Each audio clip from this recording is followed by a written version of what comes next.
Well, guys, there's a different video for y'all. This will be a hunting video. I told y'all I'd eventually bring y'all one and decided to start recording you. You see my co-pilot here, so you can tell I'm on my own on this one. So, thought I'd bring y'all along for this one. So here we go on a tour of the world famous Buc-ee's. For those who have not seen Buc-ee's, this is a highlight of many vacations for people. And we had to stop on the way through. They have some of the best cinnamon rolls, which is one of the last things I need. But they have desserts, pralines, if y'all are familiar with pralines, pecan with like a sugar around them. They have some great barbecue shrimp, barbecue sandwiches and different things like that. But the snacks and the different things that they have here is absolutely amazing. So I wanted to bring you all on this little tour. This place is actually very empty for what it normally is. Normally this place is so jam-packed, elbows to elbows, if you know that saying. It has a different word, but just wanted to bring you all on this little tour because it's something different that a lot of people, maybe up north or even out the country, don't get a chance to see. But this place has, here you got seasonings, different barbecue sauces, different salsas. Here you go, racks of wine, and you have souvenirs. And over here we got about every different chip that you can think of. Cases of water, who knows? Furniture, fireplaces. They have a Christmas tree for decoration. We have ice chests. We have different outdoor stuff for people that are going to be camping and doing different things like that. We have all kinds of different types of jerky, teriyaki jerky and steakhouse jerky and all kinds of different flavors like that. They got some very good fudge, and the fudge and all this food is basically made inside of this place, so it's all fresh. They got souvenirs for the kids. They have pajamas here. I bought my daughter pajamas here last year on my hunting trip. That was one of her souvenirs because she loves Buc-ee's.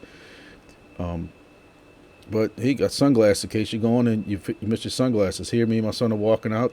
We got barbecue pits. Here's some deer corn. You're going hunting, need some corn. There you go. But it was freezing cold, and we out here as the Buc-ee's on. We out there in our shorts and everything like that. So here we are rolling up at Red Tank Ranch in LaSalle County, Texas. This is just southeast of Cotulla, Texas. This is a place I found online a couple of years ago, speaking to some friends, and I love the country out here. I watch a lot of westerns and stuff on Saturday mornings. It's funny how when you get older, you like, when you're younger, you like cartoons and stuff. And I wake up early Saturday morning with my coffee, and I watch westerns and stuff. And this reminds me of a lot of westerns and that kind of stuff like that. We'll have a deer too. So you got the rolling mesquite trees and stuff like that. It's somewhat flat land, on the way in, but a little bit of hills to it in a couple of different places. Here, this is high fenced on this side because it has a lot of exotic animals and stuff like that.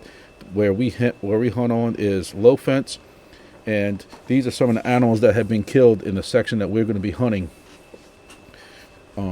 The ranch we're staying at is called Tres Rijos, and these are some of the deer that have been killed on the Red Tank side where we are. Nice little bobcat right there, another bobcat. But these are some of the deer that have been killed on the Red Tank side where we will be hunting at. What's cool about the Red Tank, and the reason I showed y'all the Buc-ee's stuff, is because on one property line side of the Red Tank Ranch where we will be hunting at is owned by Buc-ee's. They have a high fence, and everything on their side is high fenced. They have those crazy exotic big deer and stuff like that over there.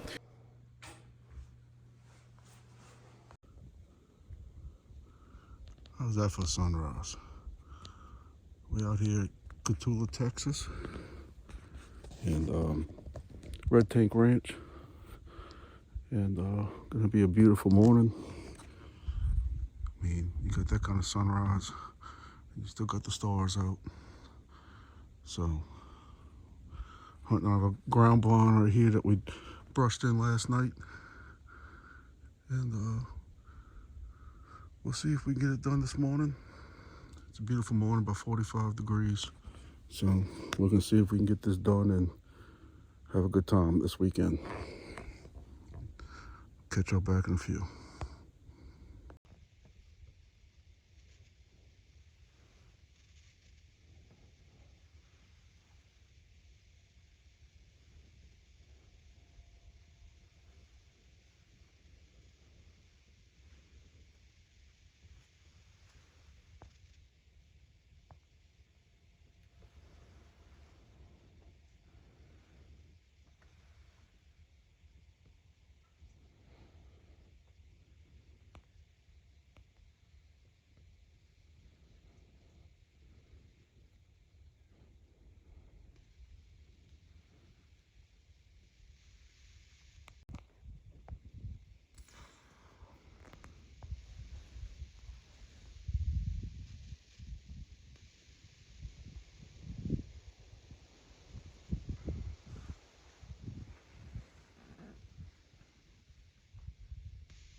So as y'all can see, they just got some gorgeous land out here. A lot of good animals, and this place got hit pretty hard in the last year or two. They saw some really bad heat, even though this is the desert and these deer have adapted to it. Their herd did take a little bit of a hit, so they've been taking kind of a break on the hunting pressure. I was, normally in December they've already been, a couple of hunters through here, but actually for November weekend, this is actually Thanksgiving weekend, I was the first hunter, and there was only two or three other guys booked for this year, and that's it. So they're giving this herd a break, and as y'all can see in some of these videos, they have a lot of good bucks that are coming up. But these bucks are very young, and this place does a magnificent job on managing their herd making sure that they have good deer coming up. You can see they got a good amount of does. We talked about, you know, sometimes you don't want too many does through here, but there's also some old school people that believe that you don't ever kill does because, if there's enough bucks that breed all these does, that's more deer that are on the ground. And when you have some very good looking bucks, like this young one right here, he's already, even though it's not really the rut yet, he's already got his nose to the ground. He's already starting to push a little bit of these deer.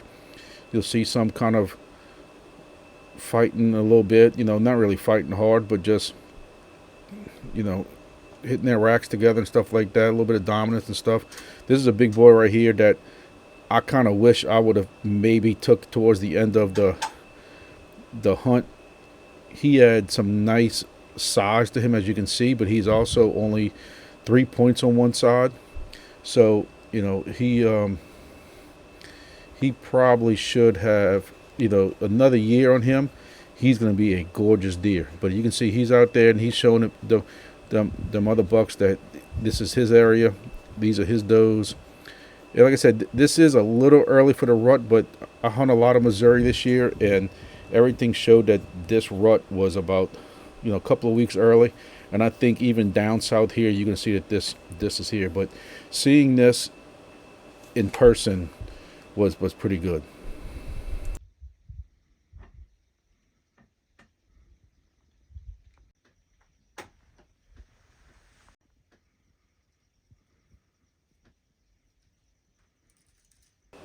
Again, this is a buck doing marking his territory, using those glands around his eyes and everything, marking his territory, telling does, where he is. And at one point, he even makes a little scrape on the ground, which is cool because I've never seen that in person. And I've hunted a lot. And to see these deer interacting like this, the little bit of fighting and sparring off that they're doing and different things like that. But this is the next morning right here, and the next morning we have some bucks, and for some reason my camera phone, even though I have a brand new iPhone, could not really capture this. But we have a really nice buck on the road to the right, and you're going to see a doe eventually come across the backside, and that's when he gets in trouble. So let's go ahead and keep an eye on this.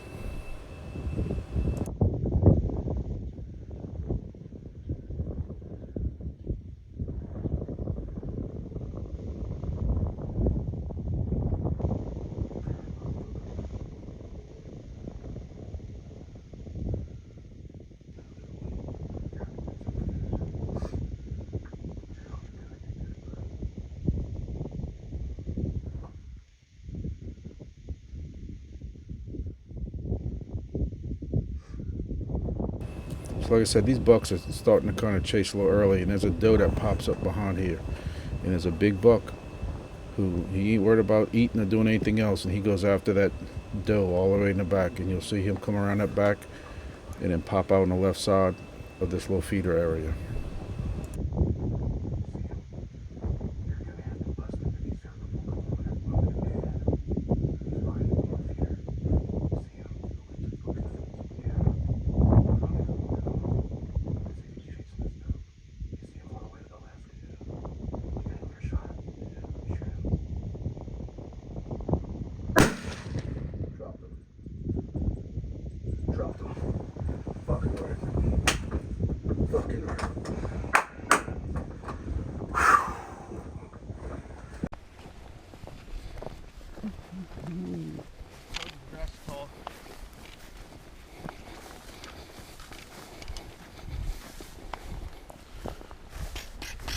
Well, yeah, you can see that from here. You go first, man. That's your buck. You see him first. Fuck, you put him on me. It's a team fucking event.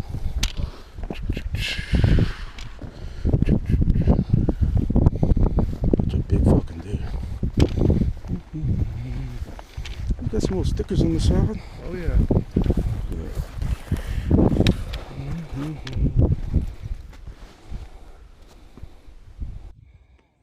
All right, we got a deer on the ground. Nice 8-point, little sticker on the side. Nice mature deer. This buck came in. It's kind of low light. I don't know how the video is going to come out, but this deer came in limping. So if something wrong with his leg, we knew that he probably wouldn't make it through the season no matter what anyway. So it's a little bit smaller than what I was aiming for, but I don't care. Deer on the ground, and I just heard my son shoot where he is on the other side of the ranch. So hopefully we got 2 deer down. Yep, nice mature buck. You can see he's been rubbing. If you look, you can see that he's been rubbing. But some beautiful deer out here at Red Tank Ranch.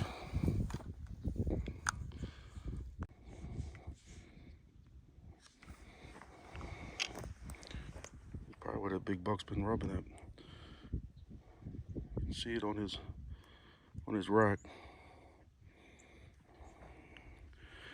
So yeah, he was in the middle of that road foraging around with another buck, and a doe came behind this feeder right here, and he wanted to go chase the doe, and that's what got him in trouble. See that, boys? The women always get you in trouble like that.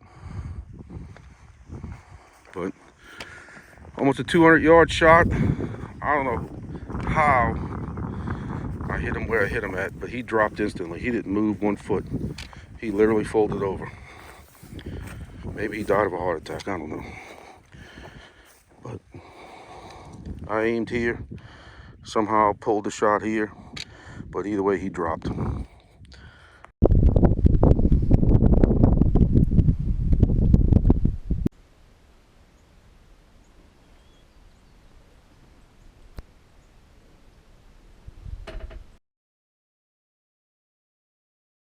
So in closing, I want to thank the guys at Red Tank Ranch. We made some good memories. Got a nice deer. Unfortunately, my son did miss one. But this is a place called Muy Grande. It's in Freer, Texas. I'll have a website link for y'all if y'all want to see it. But this guy right here brought in a 200-plus inch deer. It was high fence, but either way, that's a gorgeous deer. And this is what the inside kind of looks like with the different divisions and stuff like that. But again, Red Tank Ranch, they did it right, and they got a good future ahead of them. And I thank them for letting us come by. But y'all know on the way home where we have to stop. So we stopped at Buc-ee's, which was closer to where we went hunting at this time on the way back. And here we are the Sunday after Thanksgiving, and just to show you how crazy this place is. Even got hunting stuff here in case you forgot your hunting stuff. Need a game camera or something, but this is what this place looks like today.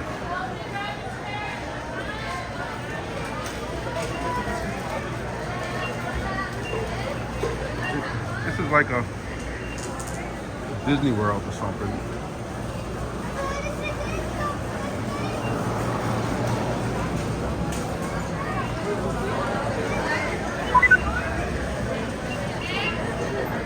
Yeah, this place is crazy. And you can't get out of here without spending $50.